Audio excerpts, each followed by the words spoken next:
Bapak, Ibu, dan saudara-saudaraku yang saya kasih dalam Tuhan Yesus Kristus,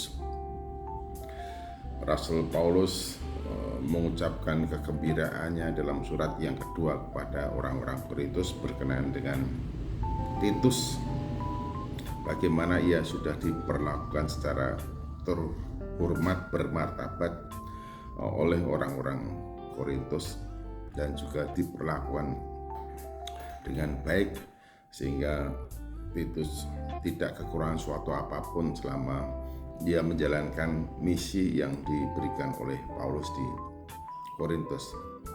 Ini bayangan saya, kemungkinan sebelum Paulus mengutus Titus ke Korintus, Paulus sudah memberikan gambaran tentang bagaimana keadaan orang Korintus.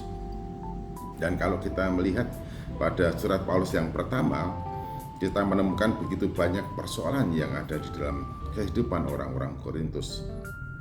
Ada kelompok ini, kelompok ini, kelompok ini, kelompok ini saling berkompetisi sehingga di antara mereka tidak ada kesehatian.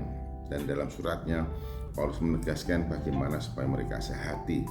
Bagaimana Paulus menjelaskan dan menegur dengan keras jika masih ada pertengkaran di antara mereka, berarti mereka belum dewasa secara rohani. Nah, gambaran-gambaran tentang persoalan yang begitu rupa tentang jemaat di Korintus itu, maka ketika Titus diutus ke Korintus pasti juga ada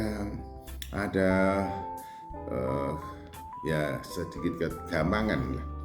Apakah nanti orang-orang Korintus akan memperlakukan Titus dengan baik atau bahkan sebaliknya. Nah, ketika beliau atau Paulus mengutus Titus ke Korintus, pasti juga diyakinkan untuk apa yang tidak dilakukan di sana, untuk apa yang mestinya dikerjakan oleh Titus di sana. Sekalipun di balik itu juga ada kekhawatiran kalau nanti orang-orang Korintus tidak melakukan atau memperlakukan Titus secara bermartabat dan terhormat. Namun sebelum surat yang kedua itu disampaikan kepada orang-orang Korintus, Paulus telah ketemu dengan Titus, dan Titus telah memberikan kesaksian begitu rupa bagaimana orang-orang Korintus memperlakukan Titus secara terhormat dan bermartabat, dan bagaimana orang-orang Korintus kemudian membela Paulus setelah mereka menyadari akan kesalahannya dan mereka bertobat. Ini luar biasa saja. Jadi kalau ada seorang utusan, saya mengutus seseorang ke suatu tempat dan saya memastikan bahwa orang itu akan diperlakukan dengan baik, maka ketika betul perlakuannya baik, itu akan mendatangkan sukacita dalam diri saya. Tapi kalau orang yang saya utus itu kemudian diperlakukan secara tidak baik, nah itu tentu akan menyedihkan saya. Penolakan kepada orang yang saya utus menjadi gambaran penolakan kepada diri saya.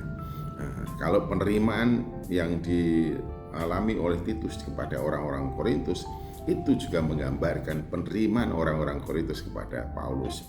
Dan kalau perlakuannya begitu bermartabat dan terhormat kepada Titus, itu berarti juga perlakuan sikap dan perlakuan positif orang-orang Korintus kepada Paulus. Sekalipun Paulus telah menyampaikan teguran yang sangat keras dalam suratnya yang pertama kepada orang-orang Korintus. Wah, ini menggembirakan Paulus, berarti dari surat yang merupakan teguran yang kuat dan keras itu, hasilnya adalah pertobatan orang-orang Korintus dan kemudian kesetiaan mereka dipulihkan. Nah, betul-betul luar biasa. Sehingga dari situlah kemudian Paulus dapat melihat gambaran kehidupan orang-orang Korintus setelah bertobat. Satu, sikapnya kepada Titus; dua, sikapnya kepada Paulus; dan tiga, hidup keimanannya betul-betul mengalami perubahan dari berpusat pada diri sendiri dan kelompok, kemudian berpusat kepada Allah.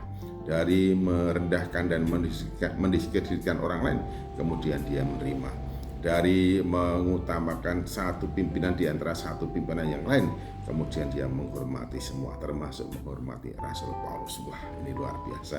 Saya kira kita semua juga berpikiran demikian. Kita berpikiran begini, kalau ada seorang hamba Tuhan diutus di suatu tempat dan kemudian hamba Tuhan itu diperlakukan secara semena-mena oleh jemaat di situ. Nah, perlakuan jemaat terhadap hamba Tuhan itu menggambarkan sikap dan perlakuan orang itu kepada Tuhan yang mengutusnya. Ini harus hati-hati.